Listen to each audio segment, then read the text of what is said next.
All right, good evening. Today is Monday, October 30th. My name is President Heminger. This is the October General Membership Meeting of the Arlington NAACP. Sister Dunkley, I see that you're on with us. Would you, we missed you at the Freedom Fund Banquet. Would you mind opening us up in a brief word of prayer? Dear Heavenly Father, we come, Father God, thanking you for another day. Thank you, Father God, for just keeping us, Father God, from all hurt, harm, or danger. Lord God, as we prepare to go into this meeting on tonight, Father God, let everything be done decent and in order. And you will get all the glory. It's in the precious name of Jesus that I do pray. Amen. Amen and amen. All right, Sister Dunkley, did you hear the good news? I heard What'd you hear?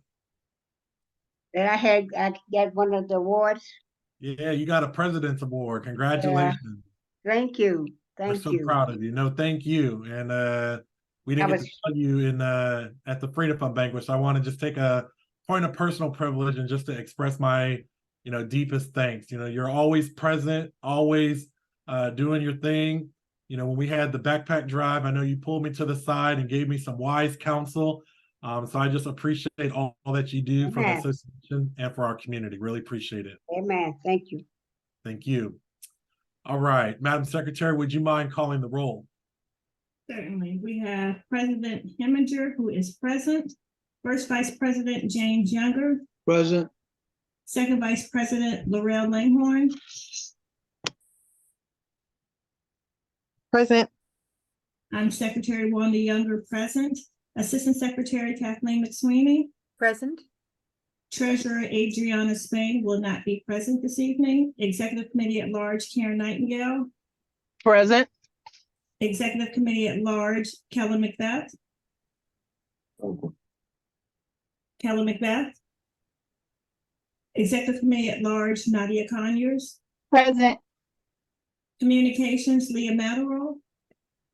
Leah Matterall. Criminal Justice Heather Kelly. Heather Kelly. Education Tia Alfred. Present. Environmental and Climate Justice Julia Spain. Present. Thank you. Health Tasia Iglesias. Tasia Iglesias. Housing Wells Harrell will be late. Legal Redress Amy Stitzel. Present. Political Action Jan Marie Pena. Present. Thank you. Religious Affairs Pastor Davis. Pastor Davis. Religious Affairs Rosa Dunkley is present. Scholarship Adora Williams. Adora Williams. And that concludes the roll call. Thank you, Madam Secretary. All right, next up is National has a established way for all branches to conduct their meeting, a very specific order. We'd like to do something different. We have some special guests, so in order for us to do that, we do need to suspend the rules and adopt the agenda that the Executive Committee approves. So at this time, are there any motions on the floor from any members?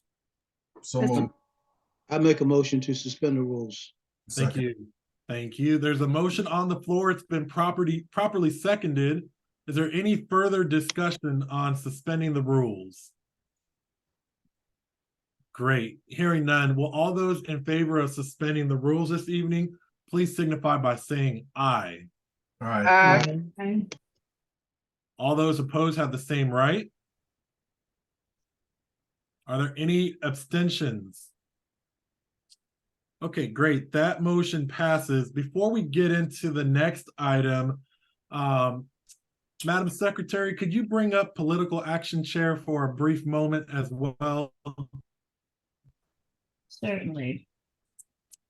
And then Madam Political Action Chair, if you could just say a couple words so we could find you in the audience. There, I'm here. I'm sorry I can't come on camera, but I'm here. Okay, that's all right. I just wanted to take another moment just to recognize you. We didn't get to honor you at the Freedom Fund Banquet, so just wanted to celebrate you and congratulate you on winning the President's Award. I've told you many times, many different ways that we really couldn't do it without you. And so just incredibly proud of all the hard work that you've done, and looking forward to what you're going to do next year. So thank you so much. Thank you so much, Mr. President. I truly appreciate it. Thank you. All right, next up is our financial report for September. Unfortunately, our treasurer couldn't be with us. She's away on travel with work. So we're going to move that report unless there's any objection to next month's meeting, and we'll just approve both of those reports. The executive committee did approve the September financial report with no issues. So without objection, I'd like to move that to the November general membership meeting. All right, moving us along to just some personal remarks. Thank you all so much for coming out and supporting us at the 76th annual Freedom Fund Banquet. I've heard nonstop positive feedback since we had the event. It really was a world-class event. And so I just want to thank all of you that were able to make it or donated. It was an exceptional event. And if you didn't make it this year, we do one of these every year. So next year will be even bigger and even better. I want to personally thank past President Spain and the banquet chair, past President Nightingale, for all of their hard work. These two individuals especially were working around the clock, night and day, to make sure that the event was successful. And so I'm truly forever indebted to both of you and forever grateful for all of your work and your service to the association. Because of your efforts, we were able to pull off such a successful event. So thank you so much. Next up, I want to just talk briefly about the Virginia State Conference, or Virginia State Convention, I should say. That convention was originally scheduled to happen this past weekend. The State Conference Executive Committee convened a special call session, and they decided to postpone that convention to November 11th. Is that right, Madam Secretary? That is correct. Okay, great. So we went from a weekend event to a one-day event. They're going to consolidate everything. So just wanted to give the branch a heads up. For those that were scheduled to be delegates this past weekend, your registration fees as well as your meals were already covered. So be on the lookout. There's an email from the secretary. We just need to confirm whether or not you're going to be in attendance at that convention. Madam Secretary, am I missing anything on that? No, that's it. Thank you. Okay, great. I'm going to come back to the next item on the agenda, but before I do, have a couple other items I wanted to briefly bring before the membership. In a moment, I'm going to drop a petition in the chat.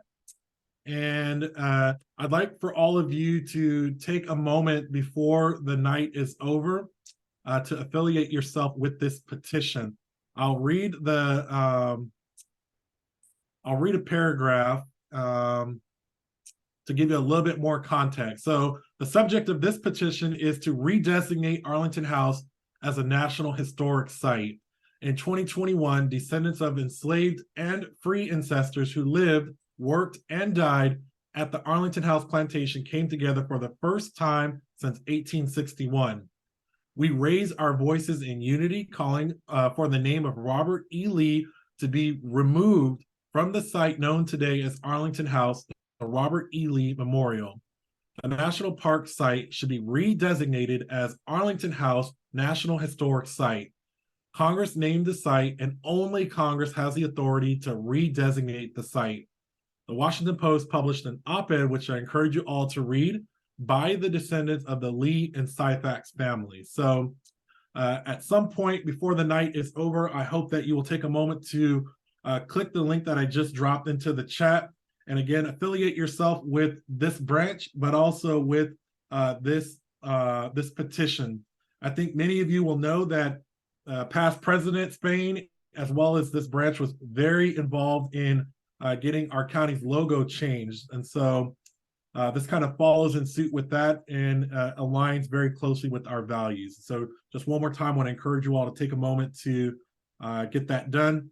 We know that our Congressman Byer, is also a big supporter of this. So just be on the right side of history and affix your name to this incredible movement.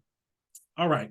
Next up, I want to take a quick moment to celebrate the Political Action Committee for some of the work that they've done. They've done a lot of work behind the scenes, and particularly one of our super members, Detta, you may know her. But I just want to take a couple moments to read some of the results that they were able to accomplish just this year. So bear with me. This is from our Political Action Committee. Together, we've done a great job spreading voting fever. Also, yesterday was Souls to the Polls, so I'll have a brief update on that in a moment. In terms of stats for AHC properties, which is one of our affordable housing properties located in Arlington and across the region, our Political Action Committee knocked on 2,470 doors, spread over 13 events. So a conservative rule of thumb is that we reach an average of 30% of residents at a door-to-door event.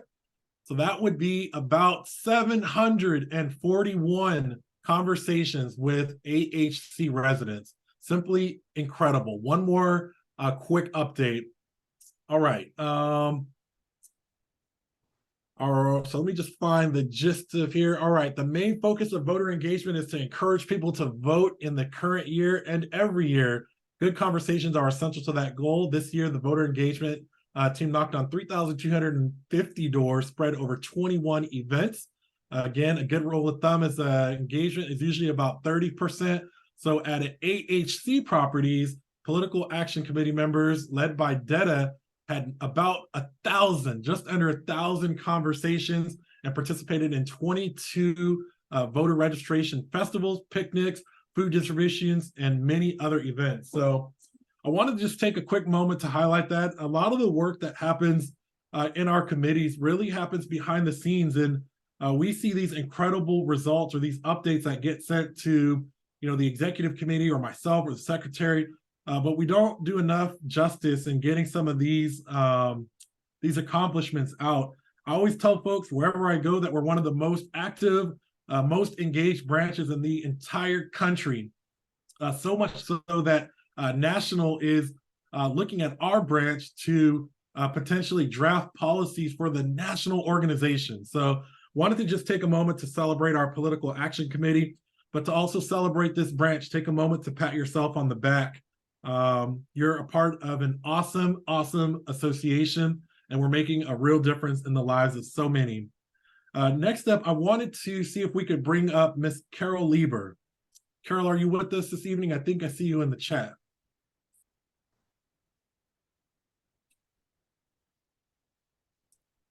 Did we lose you, Carol? You're on mute if you're speaking. There you are. All right, folks, I wanted to bring up Miss Carol Lieber. We like to recognize our Silver Life members, and our newest Silver Life member is Carol Lieber. And if you're not familiar with the Silver Life program, I encourage you to learn more. Our Life members are among our most loyal supporters. We know that they're going to have our back through and through.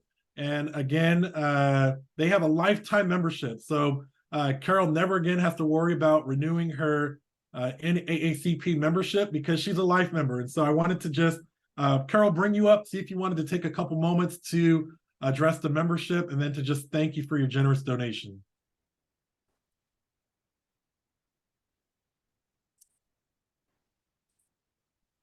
You're on mute still. Are you not able to come off mute? There you go. Try now. Oh, you can't speak. All right.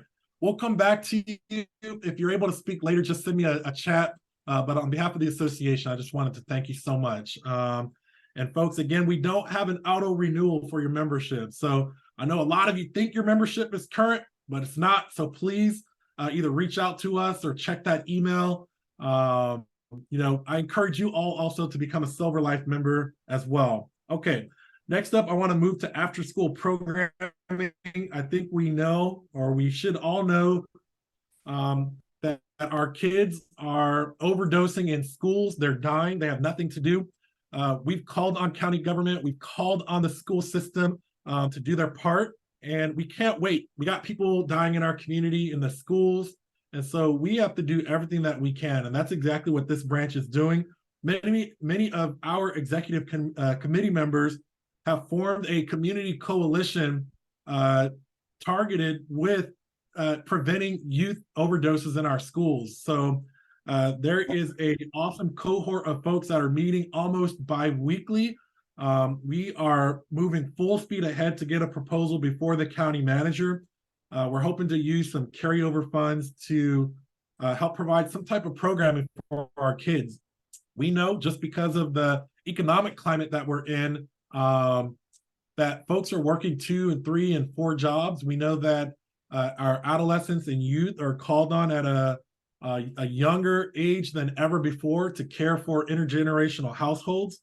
And we also know that because there's nothing for our kids to do after school, we know that they're getting pressured into drugs and unfortunately dying. And so we're not going to sit idly by. We're not going to allow our kids just to pass. And so we're going to do all that we can, everything in our power to make sure that we provide after school programming, mentorship, resources, whatever it takes for our young people in our community. And so stay tuned. There's going to be more to follow, but I hope that you will join us in this effort.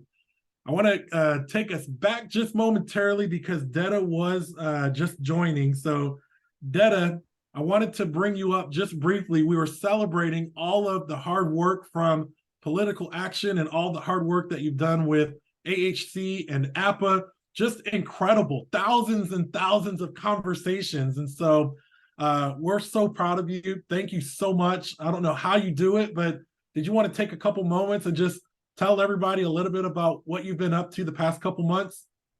Well, I don't know. I'm sorry I'm late, and I don't know how much has already been said, but the way we look at it, we feel like people, well, you don't have a democracy if people don't vote. And there's so many people throughout this area, throughout the whole state, that don't know that there's an election every year in Virginia. So the way we look at it is not sort of voter registration. We look at it as voter engagement and trying to have conversations with people about voting, about how important it is to vote every year.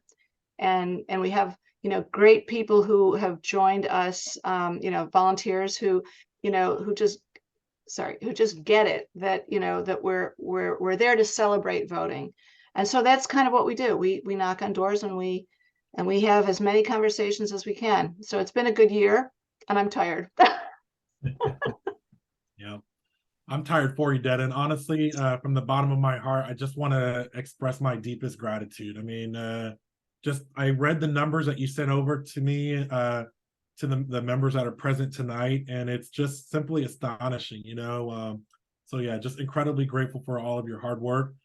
Folks, you can see we're changing hearts and minds every single day. We need your help. If you're not plugged into a committee, Political Action is a great first place to come in and to get directly engaged. And there's a lot of great leaders that will take you under their wing and to show you the ropes. So we need your help. We need all hands on deck. We know that we have fewer rights today than we did yesterday. So please don't sit idly by and allow that to happen. We need your help. Detta, thank you so much. All right, next up, I just wanted to talk briefly about our general membership meeting, and I believe our second VP will have more remarks, but save the date, 12/18, we'll be back in person. We're having a holiday party, and I hope to see every single one of you there. And again, our second VP will share more details in a moment. I also just want you to put on your calendars, the movie The Color Purple is going to be coming out in December. We've been encouraged by NAACP National to encourage all of our members to get out and enjoy the show. It's sponsored by Oprah and a lot of other heavy hitters. And it's going to be coming out on Christmas Day. So stay tuned to January. We might do something with the local theater if it's feasible. But if not, take your friends, family, neighbors, your community, and go and support that movie. We're told it's going to be a really, really great movie. All right, next up, Spring Block Party. It's going to be on Souls to the Polls. So as soon as the electoral board and Department of Elections decides when Souls to the Polls will be, we'll likely have a big, huge Spring Block Party. So just stay tuned for more details to come on that. We talked about convention already. I wanted to bring up two of our new chairs. Madam Secretary, could you bring up the chair of our legal redress and chair of our youth council? Could you bring those two up briefly? Certainly. So while they're being brought up, the executive committee made 2 new appointments, one to legal redress and one to our youth council. These appointments are hot off the press. It hasn't even been a month, but both of these individuals have already hit the ground running. And when I say running, I mean running full speed ahead. And so, Madam Legal Redress Chair, if you wouldn't mind just telling the membership a little bit about, what you've been up to and how you've been kind of occupying your time since you've been appointed. Hi, everyone. Amy Stitzel here. Thank you for having me. I appreciate the appointment. I was very excited once I moved back in the area to join NAACP and privileged to help on legal redress. So basically, people in the community call into someone or submit a contact form with legal questions or questions in the criminal justice area. And we try to help them navigate the system, not giving legal advice, but to help them navigate it and direct to potentially an attorney if there's some follow-up that they may need. So just learning it, still need to go through all the training, but appreciate being part of this fight for justice. Right. So our new chair has been really, really active with stuff that's been going on in the jails. And I'm going to share more about that in a moment. So Madam Legal Redress Chair, thank you so much for all that you have done and all that you will do in the future. I truly appreciate it. All right, next up is another rock star. The chair of our new youth council, again, has already hit the ground running. So Ms. Nadia, why don't you go ahead and tell our members a little bit about what you've been up to?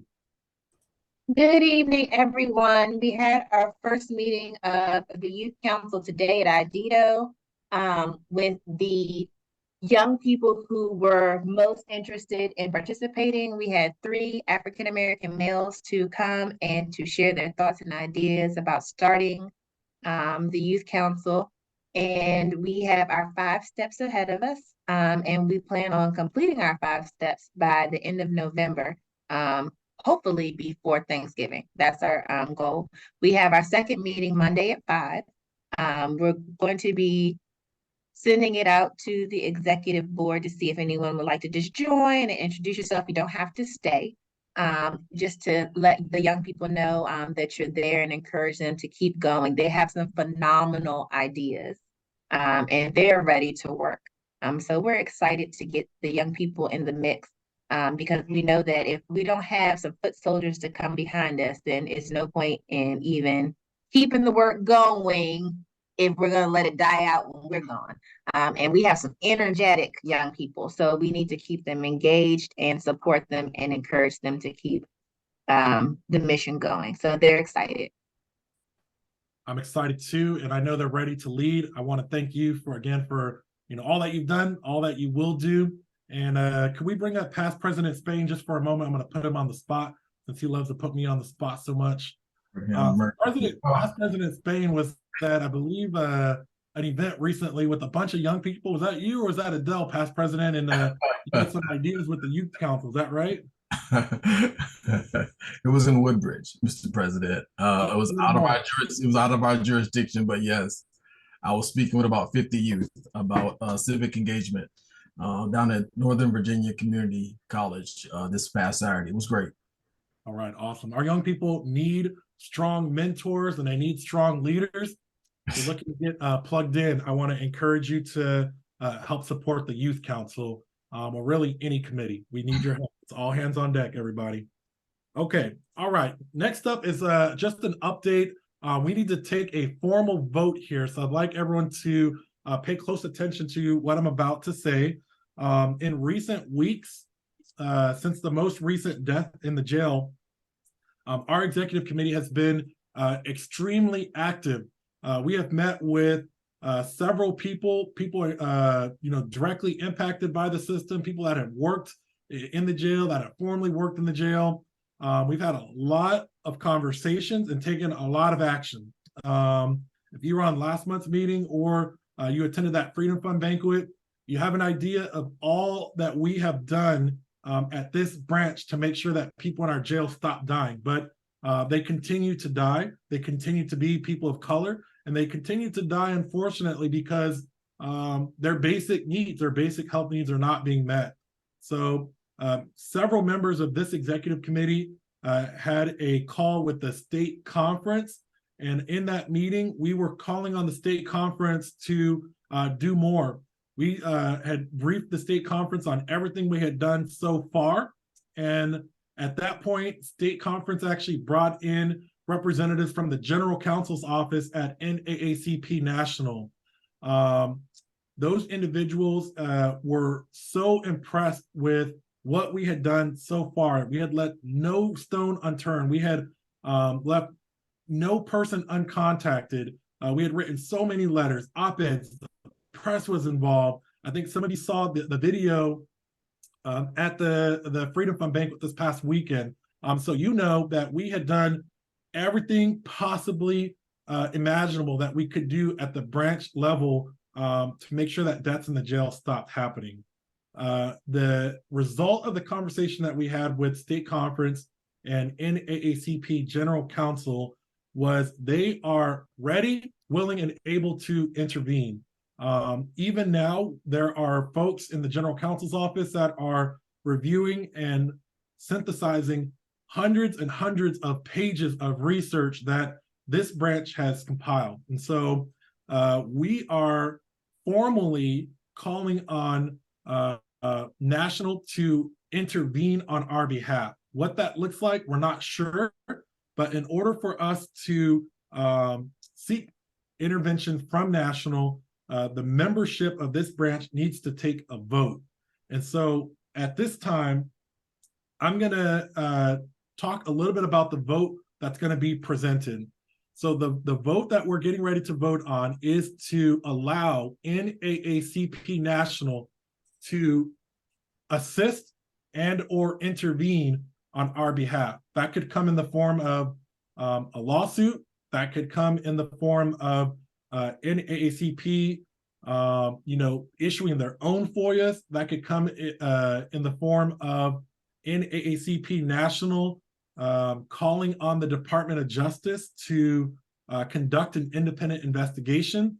There's a lot of different routes that National could take, but in order for us to do that, we do need to take a vote. And so I'll pause to see if there are any motions or votes on the floor from a member.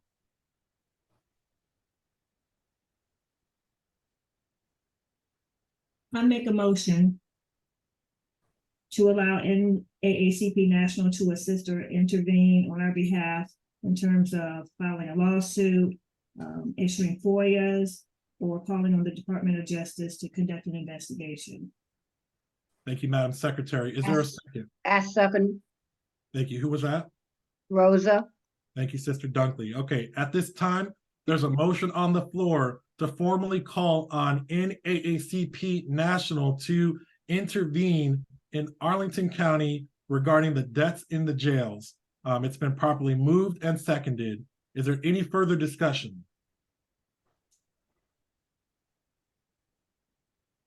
Is there any further discussion? Will all those members in favor of the National General Counsel taking action, would you please signify by saying aye? Aye. Aye. Aye. Will all those opposed please say nay? Are there any abstentions? It looks like there's a hand in raised. Christine Gregory. Christine Gregory, I see your hand is raised. That's a mistake. I didn't mean my hand. I thought you were gonna ask for raised hands instead of ayes and nays. Sorry. So it sounds like you're voting in the affirmative. Is that right? Yes. Okay, great. Thank you so much. Okay, that motion passes. What's going to happen next is the secretary will prepare the minutes from tonight, signifying that this membership and this branch has formally voted for National to take action and or to intervene. Once we send that to state conference and to National, we can continue the next steps down the road. And so I want to just thank you all so much for that vote of confidence and that vote in the affirmation. Like I said, we've done everything that we can, but unfortunately, our people of color continue to die in the jail. And so we're not going to sit idly by. Stay tuned for what's going to come next. Okay. Thank you so much. All right, next up, I'd like to bring up our past president and chair of the Environmental Climate Justice Committee, and he will take from there. So past president, the floor is yours. You want to put me back in the saddle, Mr. President? Back in the saddle, sir. Yo, banged over. You got me here. Good afternoon, everyone, and good evening. This is the first time we have, for this year, brought together our environmental climate justice team to, one, introduce you or reintroduce you to environmental climate justice. Two, so you can really know what that's all about. And three, hear about what's going on at the local level, right? As we talk about environmental climate justice, what's going on at the state level, right? And some working relationships that we have as well. That's talking about EcoAction Arlington. And then more importantly, where the NAACP National stands on environmental climate justice, right? I still have folks who ask me, like, what does environmental climate justice mean? So you know what we did? We went and got the person in charge for national NAACP. She's the director. She'll be with us later tonight, but we're going to start off the conversation or just the updates by having Heather from EcoAction. Heather, are you with us? Oh, yes. Heather here. She's so Heather joins us from EcoAction Arlington. One of our partners, NAACP and EcoAction, has been working together for a number of years. As many of you know, we did a video together a few weeks back talking about tree canopy, but we want Heather and her team to come on board just a little bit, talk about, we did a $60,000 grant, kind of like pass through from the Lutheran Church to EcoAction Arlington. Talk specifically, who's laughing? Someone's giggling? Okay, I thought I heard a giggle. And let Heather just talk a little bit about what's going on at EcoAction Arlington. So Heather, without further ado, the floor is yours for about 5-10 minutes, and then we're going to come on with our next guest, and we can also open it up to questions. So the floor is yours. Thank you so much. Hi, everyone. It's really lovely to be here. My name is Heather Jeff, and I'm the Fundraising and Development Manager for EcoAction Arlington. Thank you for having us tonight. It's truly an honor. I'm going to start briefly at the beginning of where we started and where we're going and where we'll hope to be tomorrow. So for just a little background, EcoAction Arlington has been in the county for 46 years. We were originally known as ACE, Arlingtonians for a Clean Environment. And EcoAction has a very, very grassroots format. In the beginning, it was basically cleaning up litter, a couple staff members, a little bit of county funding, and a lot of volunteer support. What makes us different is we are not here to fix the planet. That's too big for us. But what we are focused on is Arlington County, and with our Energy Masters program, we also stretch over into Alexandria. So our primary focus is where we live. So we keep our influence tight, and we try to make small yet significant changes within our neighborhoods to help our neighbors. We've just updated our mission this year. Our board and staff spent some time reimagining it, and I'm just going to read you the mission statement just so you kind of know what our North Star is. EcoAction Arlington educates, advocates, and acts to create a sustainable community by improving our natural environment, encouraging environmentally friendly behaviors, ensuring environmental justice, and addressing the climate crisis. So that's a pretty big, tall order. And then our vision just kind of strips that down to a little bit of the magic of EcoAction. What we want for Arlington, our vision is everyone in Arlington is collectively engaged in creating a sustainable community. So I think that's like pretty easy. Like we all know what that looks like, hopefully, and that's something that's attainable. So something that we really are proud of and want to highlight is our tree equity program. So just for a little, like what that means and kind of where it came from, EcoAction Arlington has been giving away trees at no cost since 2009. And for some reason, trees seem to live outside of political lines and are beloved by most humans. So it's a pretty palatable gift as a tree. And so after we've given away trees for years and encouraging everyone to improve their outdoor spaces, we took a larger look at the county and made some impactful observations. In 2022, we launched the Tree Canopy Equity Program, and it is some of the most exciting work I can even think about. What happened was a heat island data shows where the heat accumulates within the county and where there's not enough tree canopy coverage. So the tree canopy keeps the heat down, among other things. And so with that data, we were able to find 10 neighborhoods to partner with to address the inequity. In those neighborhoods, yeah, there it is. Okay, hold on, I need to exit full screen so I can see my notes. Hold on, I'm sorry. Okay, you can see the neighborhoods, so I won't read them to you. Well, I can.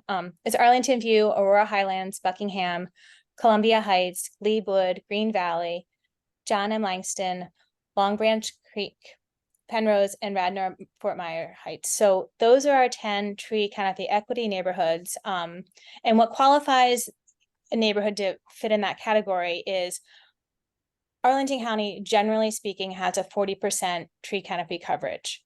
And in these neighborhoods, the canopy coverage is between 17 and 33%. So it's significantly lower. And with that comes a lot of downside.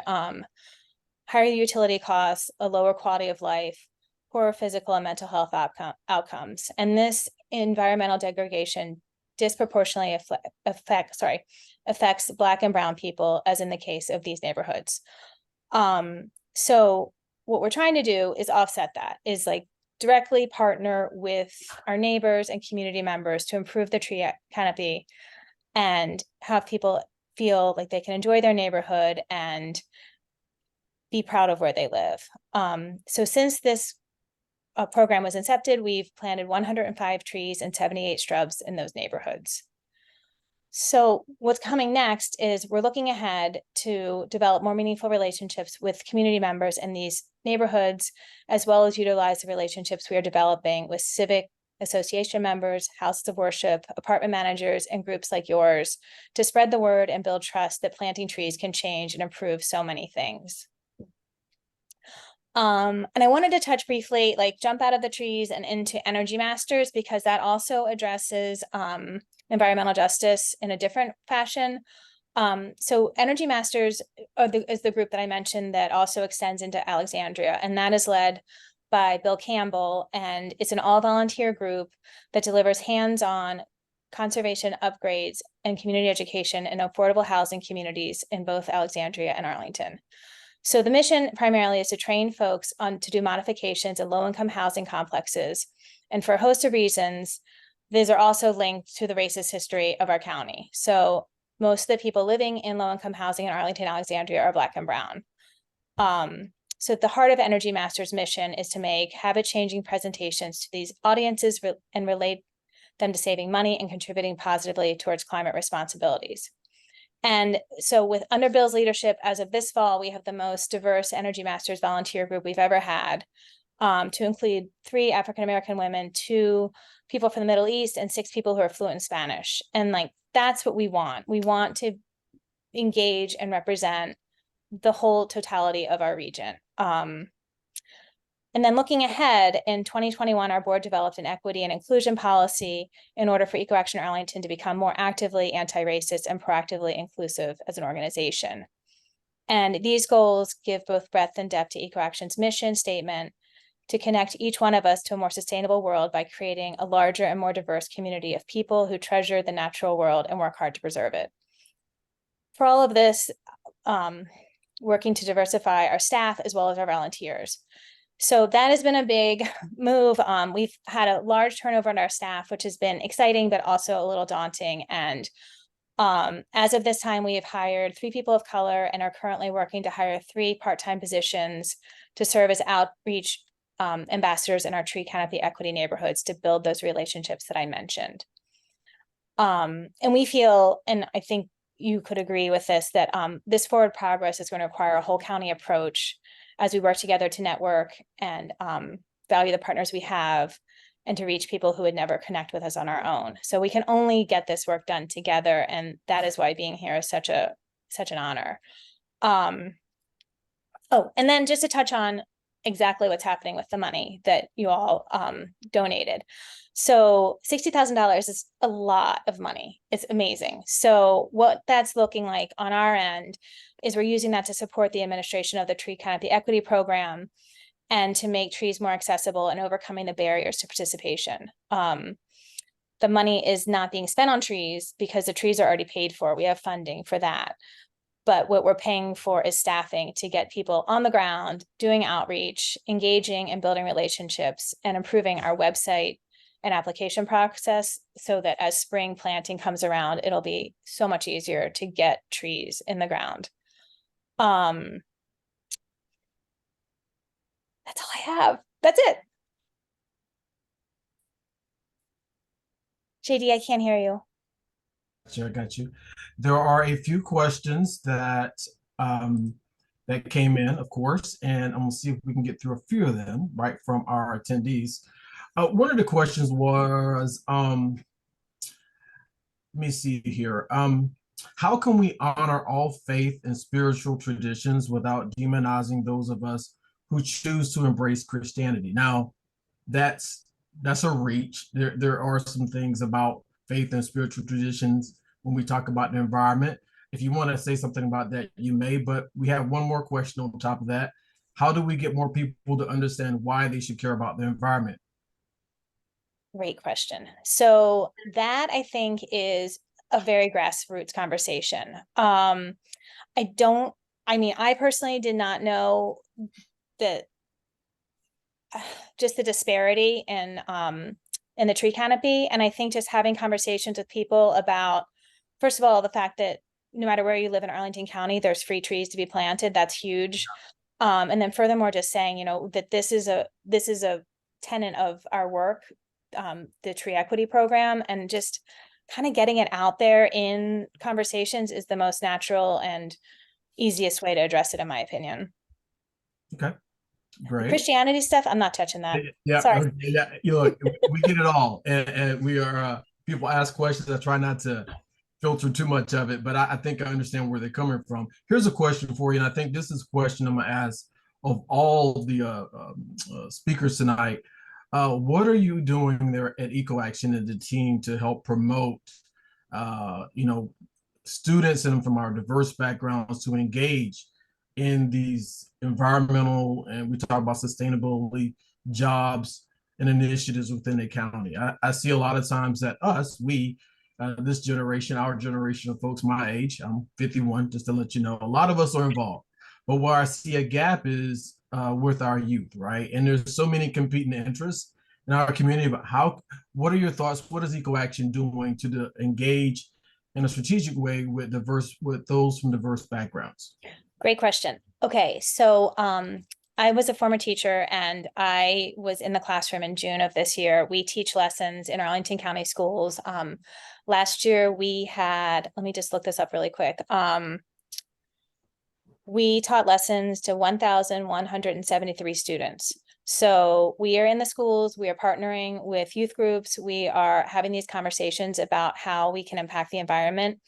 And what we're actually doing in terms of Giving Tuesday, which is like the Super Bowl of nonprofit work, we're highlighting our school programs and looking for engagement with our corporate partners to create more long-lasting relationships with schools. So that is exactly the work we're doing right now, is just trying to really pull together some long-lasting impact in that way, because I think what we are so lucky to have in our area is we have waterways within walking distance of a lot of schools, we have outdoor spaces, we have trails. Like Arlington County has so many great things, and if we can get kids out there and aware of the ways that impact can be made pretty easily, it'll empower them. Yeah. Well, Heather, there's a lot of, we could talk quite extensively about environmental and climate justice and what EcoAction is doing. We at the NAACP, and again, I'm just an appointed member at this moment, we have did our due diligence to try to engage. But something you mentioned earlier about the $60,000, and I got a question that came in, right? And I just want to kind of be direct and fully transparent.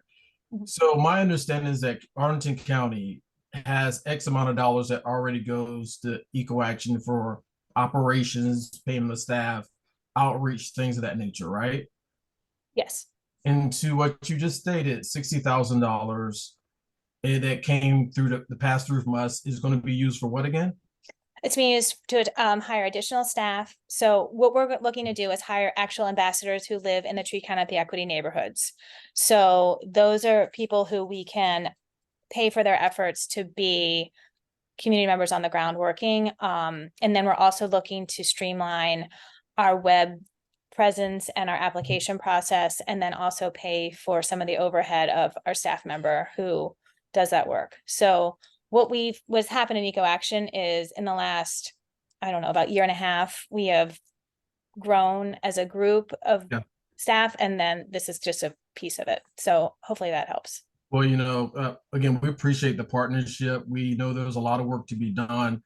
Something I'm going to be helping the NAACP with in the short and the long term is identifying in a very strategic way, you know, those heat islands, those areas, working with those partners, i.e. Nonprofits and churches within our communities and just neighborhoods to see, you know, who would be interested in having some more trees, right? I come from a little town, a country town in South Carolina where there's more than enough trees, but I definitely understand the effect when we don't have appropriate, you know, canopy here and around in the city, right? Where there's a lot of concrete. There's a lot of disparities in outcomes when we lack the right type of tree canopy. And there's also some additional information out there. I was speaking with a head of the Civic Federation who's monitoring some of doing their tree canopy work, Ms. Glass. I want to see how we can work collaboratively, right? All organizations to get in front, because I heard some of the index by way how we are talking about the tree canopy is off a little bit, right, from what the county states and what's out. There's been some additional mapping done. So I think we need to get the truth, right, get to find out what's going on with the tree canopy here, where we actually are, and we need to march forward in our community. Would you agree? Yes, 1000%. Great. So we and I see a mention of Faith Alliance and Climate Solutions, which we're also working with. Like I said, there's a lot of people at the table, but I think in order for us to be effective, let's let peace and harmony prevail and see how we can move out collectively on some of these similar causes. But we thank you tonight. We appreciate the partnership. Thank you, Mr. President, for allowing me to bring Heather. I know the executive director, Eleanor, was going to be here, but y'all like all over the place tonight. Everybody's all over the place. We really appreciate you, Heather. At least you got your face. I think they took care of you and put you on network and social media over here and got you out there, right? It's very exciting. Thank you so much for your time. And thanks for giving EcoAction the space to share. And thank you for the partnership. It's really, really meaningful. You're welcome. Thank you. Have a good evening. Please stick around with us. We have some more. Absolutely. All right. Thanks. Okay. Is Bill with us? Yeah, JD, how you doing? Good to see you. Let me get my, oh, here he is. The man, the myth, the legend, the numero uno, Mr. Bill Eger, our new climate policy officer here in Arlington County. Again, this is the first time he's with us here at the NAACP, at least in a formal manner.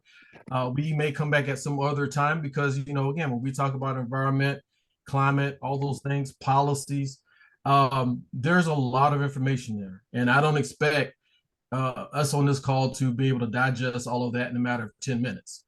But Bill, what I wanted you, and I'm glad to have you here, you can introduce yourself a little bit more, but talk a little bit about where you came from and what's your goals and what we're looking at as we close out 2023 and move into 2024 as it relates to the county and climate policy, but also I have one or two questions on the backside for you as well. So thank you for being with us this evening.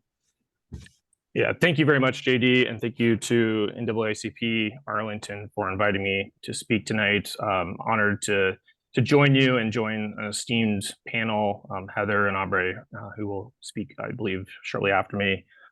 Just a really wealth of amazing people in our community in this region who are contributing to our broader efforts towards climate action and its relationship to climate and environmental justice.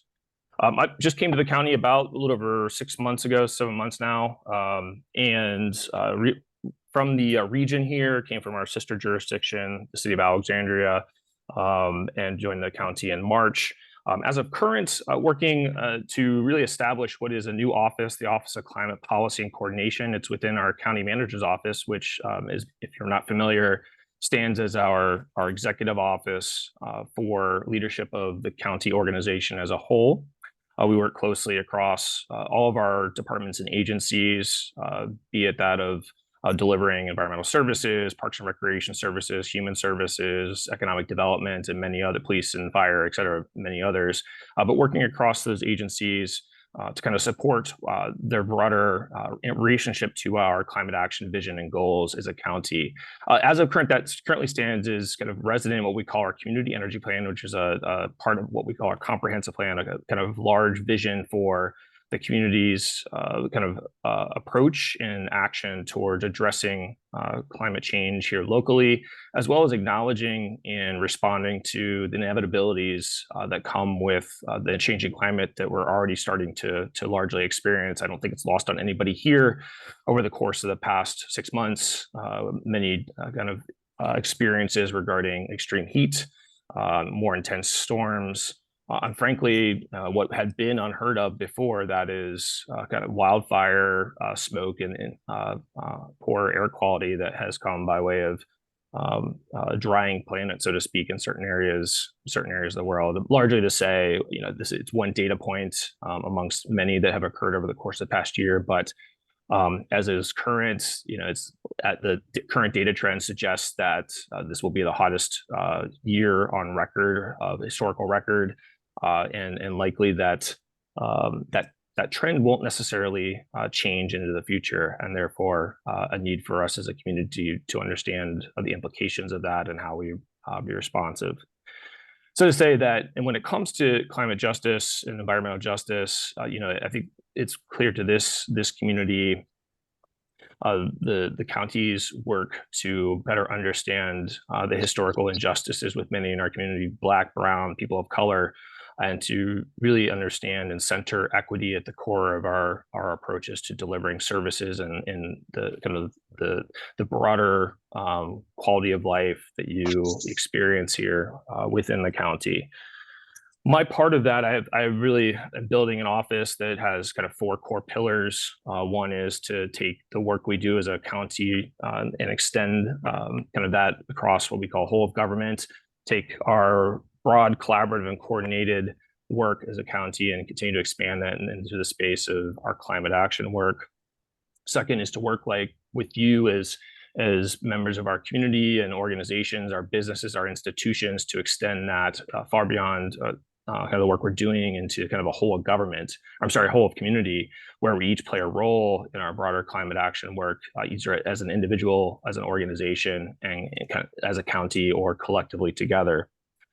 It's also to take our current programs that we offer and working across our departments who are central to delivering climate action or sustainability or energy programs to work to bring further those programs forward, communicate them to you as our community, the opportunities to participate and to kind of take advantage of the programs and events and opportunities that we already offer. Fourth is to support our work at the state legislature and kind of regulatory space, offer and articulate the county's vision and values when it comes to policy on climate, sustainability, energy, environmental justice, et cetera, in the state and in federal political realms.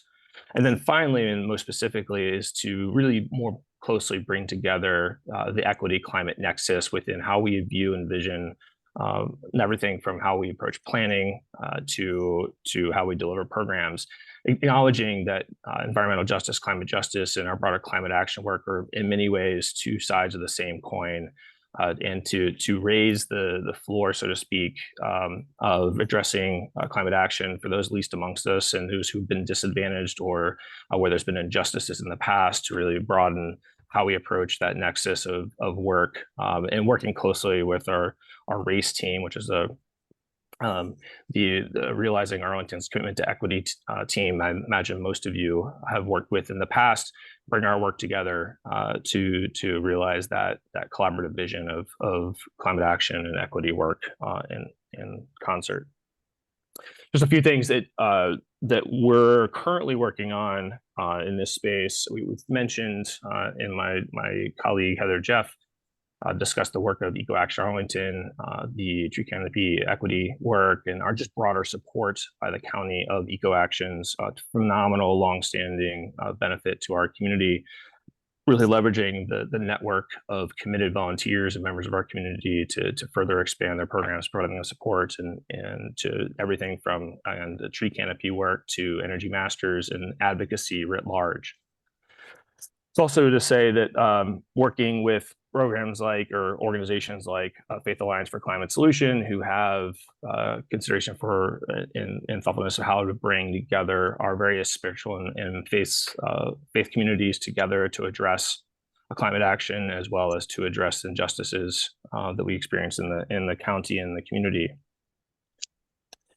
One other area of focus, we're beginning to undertake a process of review of our comprehensive plan, largely I could say a large document that includes the values and vision from everything from land use to transportation to energy, and to really, as I stated before, weave together more thoughtfully and central to that comprehensive plan, equity and climate and sustainability as core kind of visions, and how we think about all of our kind of planning and delivery of services to the community that extends everything to housing, transportation, zoning, planning, our forestry and natural resources, amenities and assets, and how those serve our community, be it for general amenity and quality of life, or that of serving as a means to mitigate heat island effect, and really weaving together how that all takes place within our kind of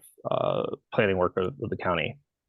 Also working with many of our affordable housing communities to introduce greater energy efficiency and reduce energy burden on many in our community who have fall into lower income brackets.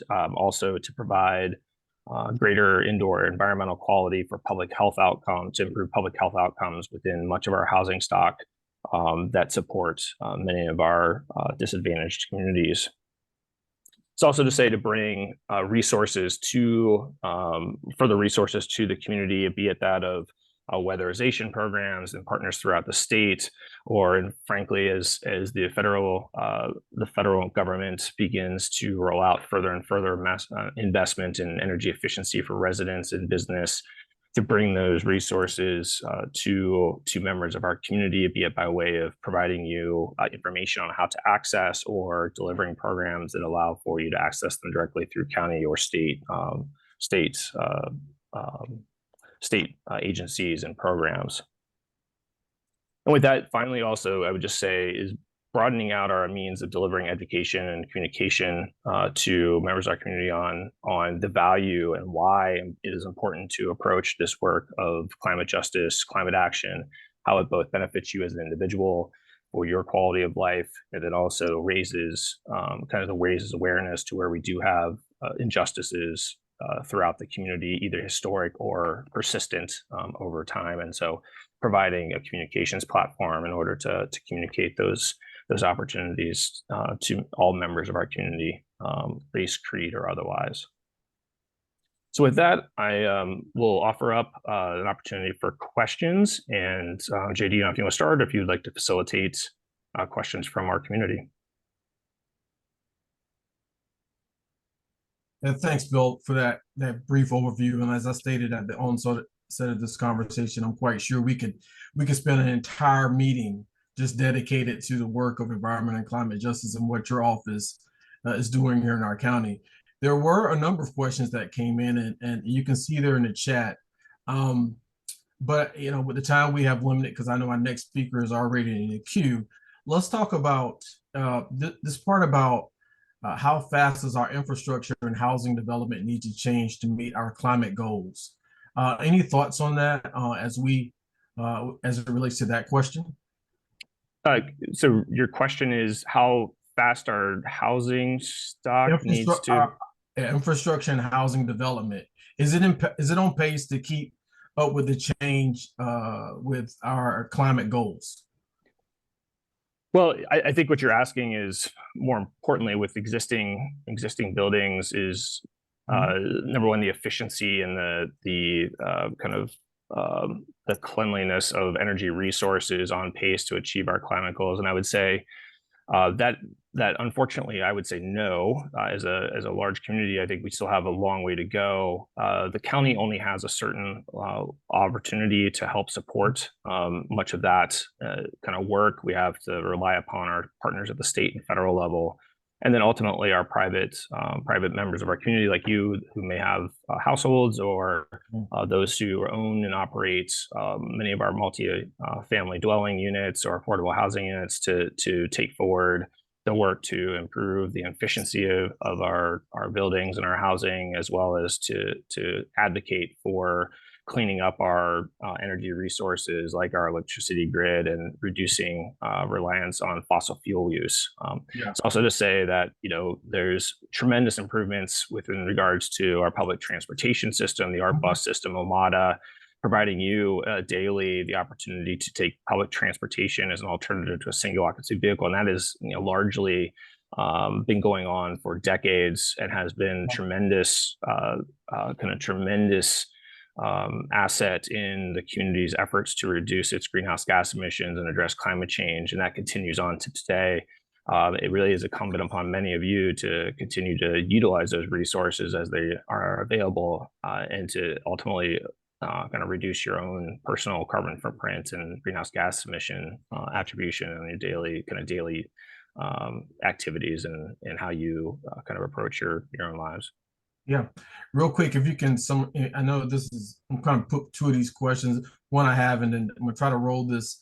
I asked earlier about, you know, how are we engaging with diverse, communities as it relates to educating and promoting opportunities, right, for about environment and sustainability issues, as well as jobs, whether that's internships, fellowships we can do internally to the county. And finally, if you know the answer to this one, I'm quite sure, but we have this bag fee, right, with the plastic bags, the fee that the county has now. And just curious to know, you may not have this number, but how is that money being used, and since implementation of that tax, that bag fee that a lot of folks are paying for right now? You may not have the number, but if you can let us know, like, how is that fee being distributed, and in the county, and where's the money going and being dispersed? It may have been, in the final, report. I don't have that track, but just curious to know how much we've obtained, and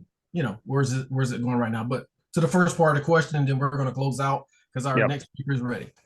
Yeah, let me answer the second question first, and just by saying that I don't have that precise number off the top of my head or available at the moment, but I'm happy to get that for you, and happy to provide some reporting on that. To the forward question, we partner strongly with communities like the NAACP, EcoAction, and this is one means of engaging with our communities. We work closely with our school district, be it on a kind of operational side, or frankly, our board and the school district board working closely. I think there's always opportunity to further those relationships and further how we bring education and communication around the importance around climate justice and climate action to many of our younger members of our community. And there's always opportunity to think about, we're partnering with you, with many other organizations on how we can do that. Also working closely with our affordable housing community, for example, and many of our civic organizations to communicate out opportunities to engage in, be it volunteering or taking action in your own home regarding climate action or sustainability, or other opportunities to have impact on your local and the community's environment. It's also to say that Bill, real quick, and I know we're short on time, I just want to, just for our audience, so you're gonna have a budget coming up, right? Y'all gonna be working on the budget for next year, and you have carved out X amount of dollars, right, that you're going to have for your office, your programming. If I can ask, is there any money allocated out of in your program, in your office, for civic engagement or direct or strategic outreach as it relates to environmental and climate justice in our community. And this is a county. This is the county, not the nonprofits on the side, right? Yeah, exactly. Okay. Is there have any money? Are you planning on putting any there? So right now that we're going through the budget development process, I can't specifically tell you what that budget will look like come its introduction in the February timeframe, but I would certainly take that as a recommendation to me right now to think about what that could offer. Yes. We also work closely with our public engagement teams, be it that which in the county manager's office or in our departments. And so there is allocated monies that we can think about how we might use for further engagement and education opportunities. Okay.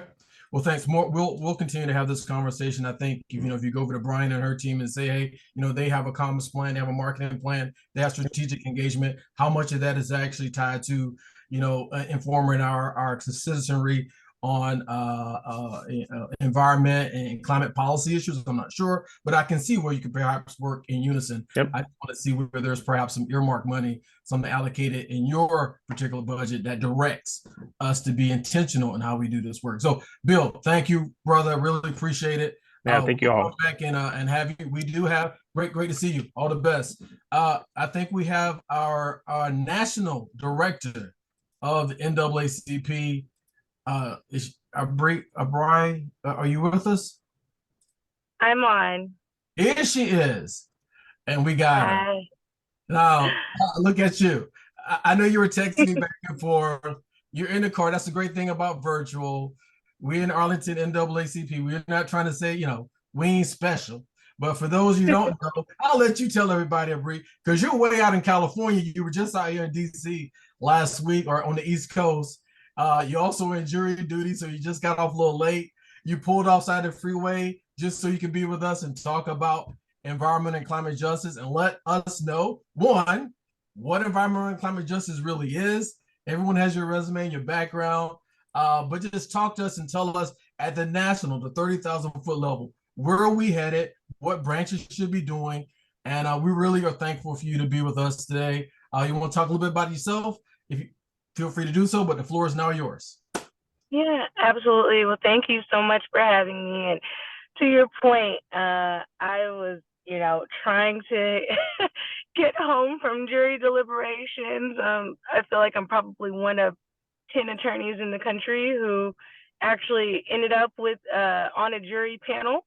But here we are. So thank you so much for having me. I'm always happy to talk with branches, and definitely with your branch as active as you all have been in the community, and particularly around environmental and climate justice issues. It's always an honor to be able to talk about how we can work together and what we're doing at the national level. And I also want to introduce just very briefly Katie Moreland, who is also on the call. She's a fellow Where's Kate? Oh, there she is. Let's get her highlighted. Let's get her Hi. spotlighted. Yeah, okay, everybody's here. All right, we got everybody. She's a fellow? Yeah, she's a fellow in the center with for the Center for Environmental and Climate Justice in our national office. And so we're really grateful and thrilled to have her on our team. And so a little bit about myself is, and folks have my bio, I've been doing environmental and climate justice work for a long time, litigated a number of cases within this area, but also more generally within constitutional and civil rights, legal and policy issues for a number of years.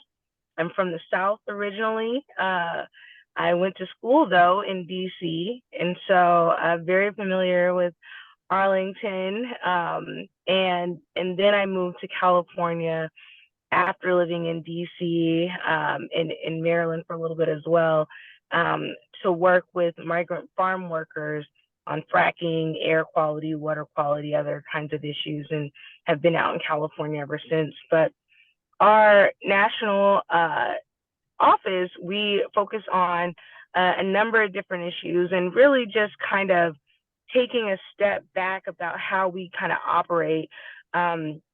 We really look at our work from kind of the ground up. And so for us to be able to do the work at the national level, is really important for us to continue to hear from you all, to continue to hear what are the issues that you all are facing. And then we are able to kind of build out strategy that is in coalition and in unity with the issues that you all are facing. And so we have 4 pillars, which are right to a toxic-free environment, energy, democracy, sustainable communities, and zero emissions. And so all of our work falls within one of those 4 pillars of work. You all have heard a lot about the work that we've done in Jackson, but that what you may not realize is that even though we were doing a lot of work in Jackson, part of the strategy behind doing that work in Jackson was so that we could build out models that can be utilized in other communities across the country. So the public education documents that we did for the town halls that were there, a lot of that information around like, what is water infrastructure? What does that actually mean? Or what does it mean when a state actually gets money for water infrastructure?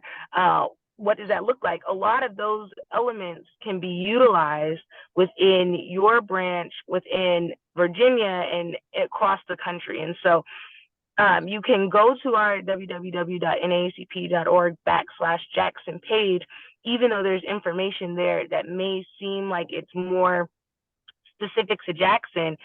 Some of those same issues still apply in Virginia and Arlington as well.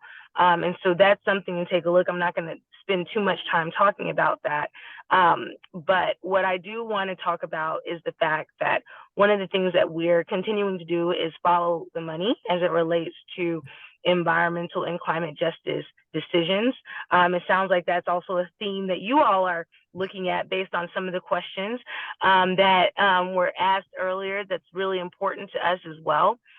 We know that there is a number of funding streams that the Biden administration has opened up due to the commitment around Justice 40 and around the executive order that was just signed on Earth Day this year, that there's going to be more intentionality from the White House on environmental and climate justice. And therefore, now we're seeing federal agencies and then also states, governors and state agencies by proxy, who are getting more funding than ever to supposedly fix in historical problems that relate to environmental and climate justice issues. And so one of the things that we want to make sure is happening is that the money is actually reaching the communities that are supposed to go to, because we know that the states, for the most part, are taking this money. In some instances, you have states who are taking more money than they actually bring in themselves. And so they're getting more money from the federal government than they actually bring in at a state level.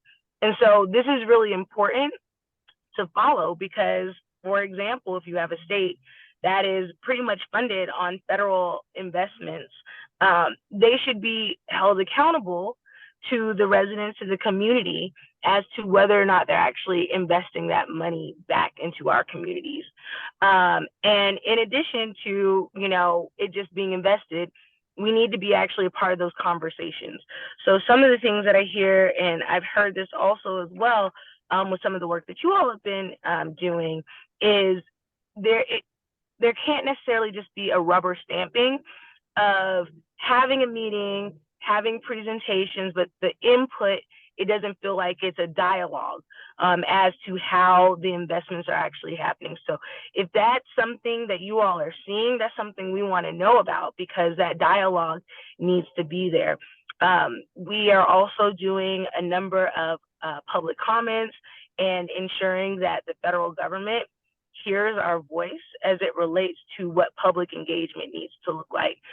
We recently actually submitted some public comments, and Katie did a presentation at our ECJ leader meeting with branches and state conferences across the country around the National Environmental Policy Act, revisions that were going to be implemented by the White House Council on Environmental Quality. And so part of what we felt was important to highlight was what public engagement looked like, because we know that public engagement has not necessarily always meant including our communities or centering our communities. And so that's something that we continue to monitor in a number of different processes. I know that you all have been working on electric vehicles more generally, and at a federal level, we are at a national level, excuse me, we're looking at how the Clean School Bus program is actually going. And so we know that there are a number of different school districts who are starting the process of ensuring that there are electric school buses within your school district. However, we're not going to stop that advocacy until school districts reach 100% of their fleet at using clean school buses. Why is this important? Well, sorry. No, I just said yeah. Well, yes. We're in church. We're in church tonight. Yeah. And so, why is this important? We know that Black students are more likely to be impacted by diesel, by the particulate matter that comes from diesel, and they're more likely to actually use school buses. And so, because of this, we can't have, over $5 billion in investments, which is what the EPA has for the Clean School Bus program, going to places that do not include our communities. And so what we've done is we actually have a folder that actually has information broken down by each state as to how the Clean School Bus program impacts each state. And there have been a number of webinars that our local branches and our state conferences have held as it relates to this Clean School Bus program. And right now we're monitoring to see if there have been changes by the EPA as well, because there's the next round of Clean School Bus funding is actually out right now. And so that's something we're making sure there's the equity component. We know the first round that unfortunately that was not centered enough. But we've highlighted that for the EPA, and we want to ensure that the Department of Commerce, the Department of Education, all the other agencies who should also be, the Department of Transportation, all the other agencies who should also be involved, that they are actually working with the EPA to make sure that our youth are not left out of the conversation, and that they're not going to actually, potentially have an achievement gap because they are, continuing to have to take diesel school buses. We continue to look at water infrastructure. We're continuing to look at air quality, soil quality, and other issues that we know impact our communities. I don't want to belabor too much of the point, because I know I want to actually give you all an opportunity to ask us questions, because Katie and I both are here, and see what questions you all have for us, and would love to be able to partner with you all more. Thank you so much, Abre. And it almost feels like church. And like I was telling the presenters earlier, the two earlier presenters, we can talk about environmental climate justice for hours. But what I really like, what you stated from all of this, is it's great to have meetings, right, and get in this virtual space. But I made a note here about what does public engagement look like, right? And that's tangible, and that you can see results. I find myself a lot of times, I speak with folks in our community. JD, we're going to get to it. JD, we're going to get. And in fact, they, I call it empty rhetoric. They, they'll say they're going to do something, but they never follow the string, right? It's like following the money. So in order to be effective in environmental climate justice space, you have to set out a policy, and you have to be willing to follow it from A to Z. And so can you give us or share with us just some methods that you found perhaps across America that have perhaps been effective in how we communicate with our minority audiences and also our larger scale audiences? Any tools we can put in our toolkit? Because it's challenging sometimes. Yeah, and I definitely think, so even with the Kurtai, one of the things that we focused on in kind of thinking about Well, a lot of folks don't know what CRTI is. I want to need to tell them what CRTI is, because most of them don't. Okay, so our Civil Rights Advocacy Training Institute, and so each of the centers has the ability to kind of focus in on a particular topic. Yeah. We focused in our topic for ECJ on like NEPA or processes as it relates to like different projects that were potentially going to be built in your community. And so one of the things that I think is really important when it comes to public engagement is if there, for example, is a new project or something that's going to be built in your community, to ask questions early. Oftentimes you would think that because we've been building things and people, you know, agencies and other folks have been building things in our communities for such a long period of time that some of the basics should be kind of taken care of, but you'd be surprised at the thing, at some of the parts that are left out, right? Like, yeah, yeah, I get it. I mean, we here, even in Arlington, not to cut you off, but I mean, we get that, and the fact that, you know, we set these goals to be carbon neutral, or let a new infrastructure to have a zero carbon or very low carbon footprint. However, we are still building, even here in Arlington. I'll leave it at that. Some large scale projects that aren't carbon neutral, right? And I don't see how you can be all about the environment and climate justice if you continually, you know, have these large scale projects, many buildings that are going to be around for 50, 60, 70 years, starting now, and we know what's on the horizon. How are you like even building it? I mean, so look, you know, we have these processes from inception where certain communities, stakeholders lean in, they weigh in, and sometimes it feels like it doesn't even matter because, like I said, but I want to open this up to someone who may have a question on the call. They can come off mute. Anyone here in our audience? And I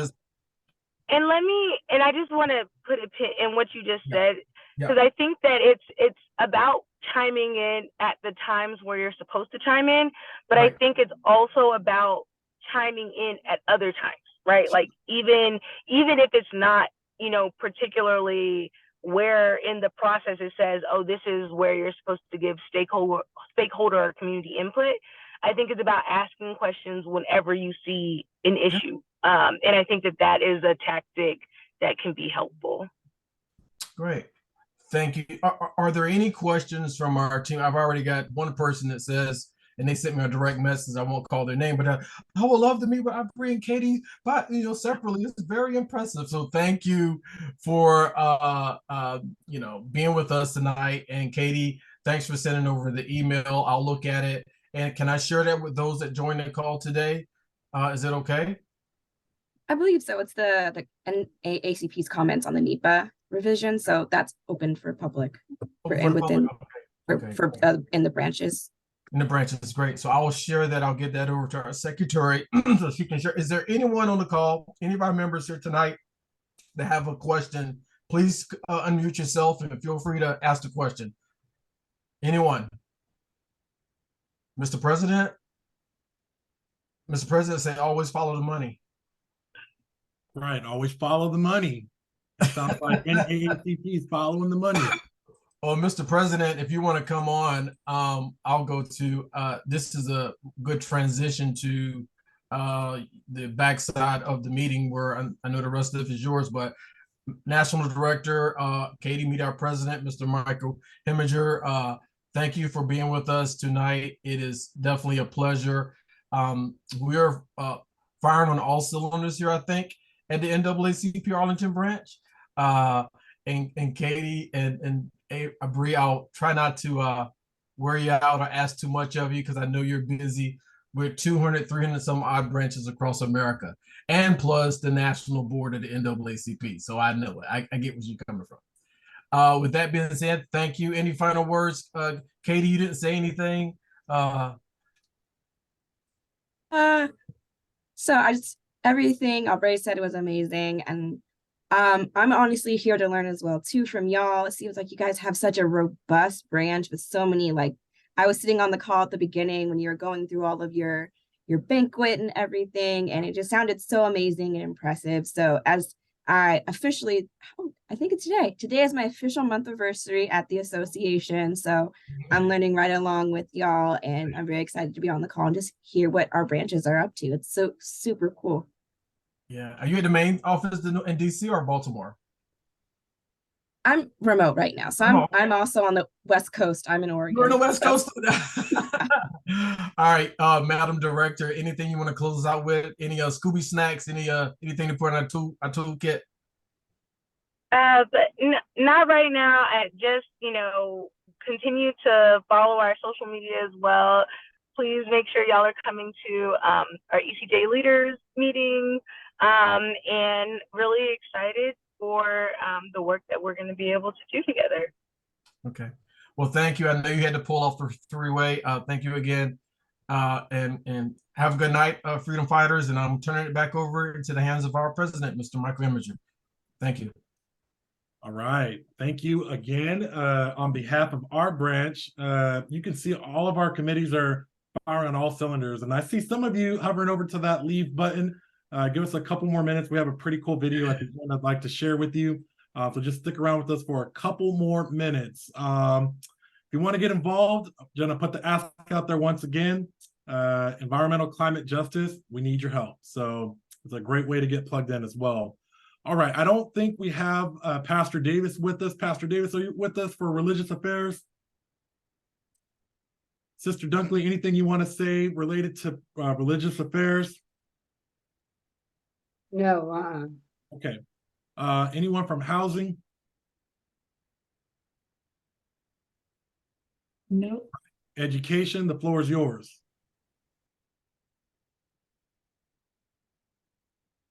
Hello, everyone. I don't really have anything to report at this time other than working with President on, like he said, the after school program, getting a meeting for that. All right, awesome. I got a quick update from Political Action. Let me see if I can pull it up. She says she has to log off. The main updates for the Political Action Committee are reminding everyone to vote, vote, vote, vote, vote. You got a week to go, November 7th. Also, update on our voter engagement work, which you shared. And that's it for Political Action. Anyone from criminal justice?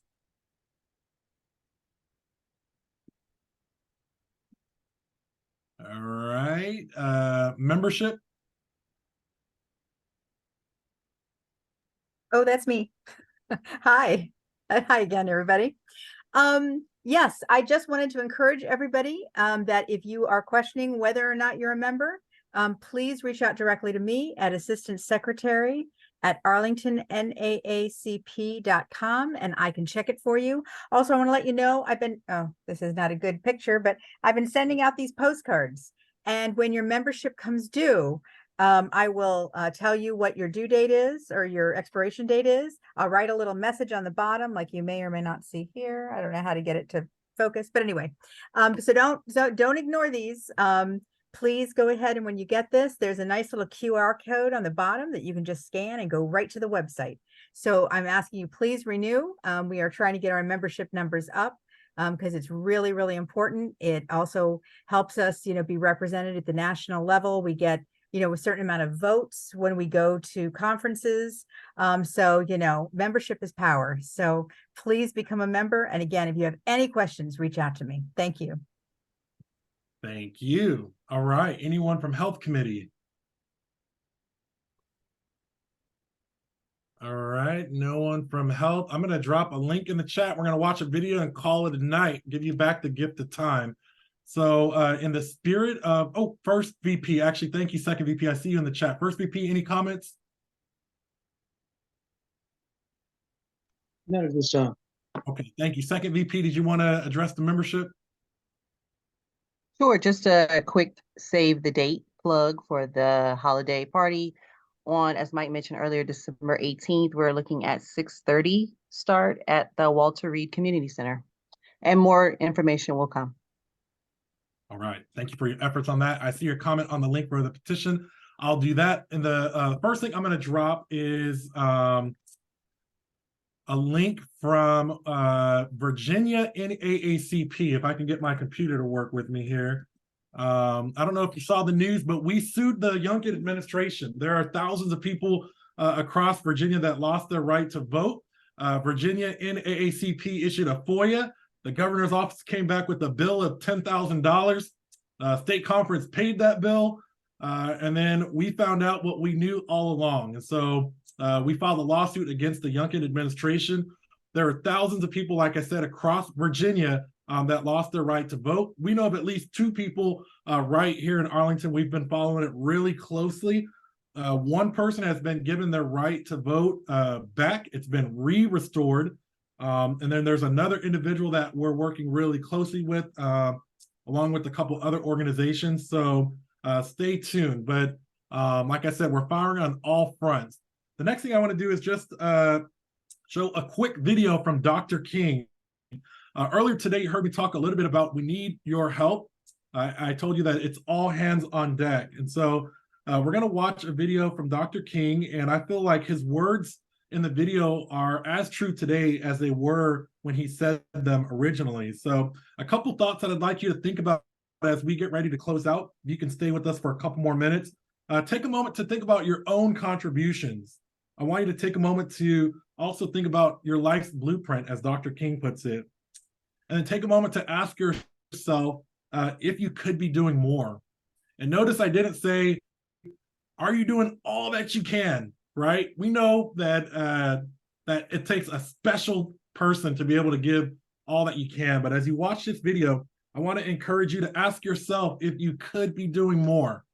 Is there anything else that you could be doing to be moving the line forward? And then, pay attention to the quote that he closes with. It's one of my favorite quotes, and I hope you find it as impactful as I did. So say a little prayer for me as I get this technology queued up. I'm going to hope that it works with me. And I hope that you can stay with us for about 4 minutes as we close out with some words from Dr. King. All right, Madam Secretary or Past President, can you see my screen? It says, yeah, it's coming up. There it is. Okay, what do you see? Just make sure I see. Yeah, I got it. A commitment to the eternal principles of beauty, love, and justice. Don't allow anybody to pull you so low as to make you hate them. Don't allow anybody to cause you to lose your self-respect to the point that you do not struggle for justice. However young you are, you have a responsibility to seek to make your nation a better nation in which to live. You have a responsibility to seek to make life better for everybody. And so you must be involved in the struggle for freedom and justice. Now, in this struggle for freedom and justice, there are many constructive things that we all can do and that we all must do. And we must not give ourselves to those things which will not solve our problems. You've heard the word nonviolent and you've heard the word violent. I happen to believe in nonviolence. We've struggled with this method with young people and adults alike all over the South, and we have won some significant victories, and we've got to struggle with it all over the North because the problems are as serious in the North as they are in the South.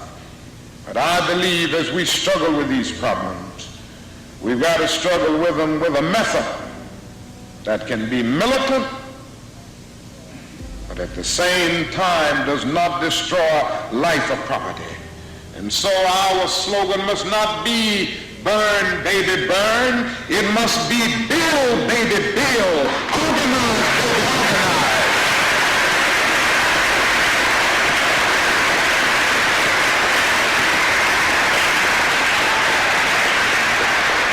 Yes, our slogan must be learn, baby, learn, so that we can earn, baby, earn.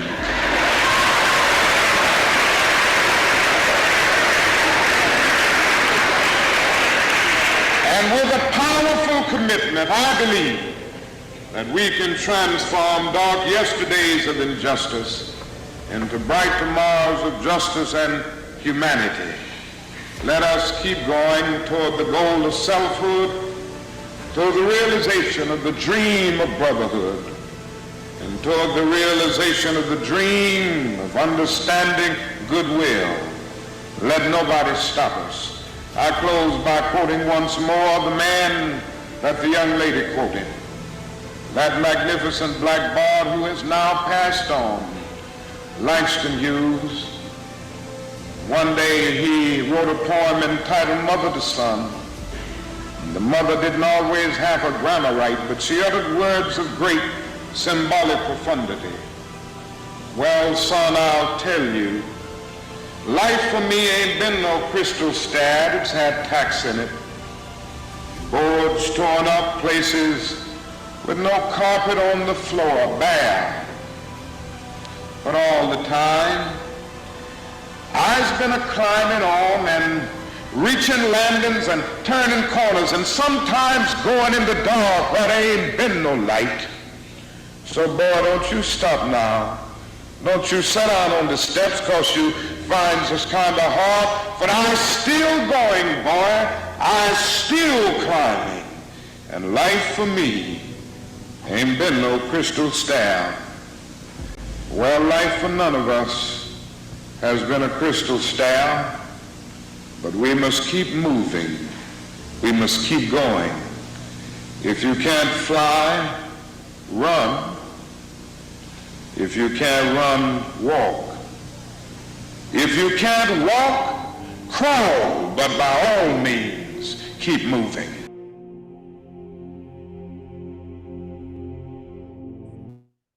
All right, y'all. So yeah, that's right. So I asked you to join us in this fight. If you're not a member of the branch, it's a great time to do it. So we need all hands on deck. Okay, everybody. Thank you so much. And Mr. President. Good night.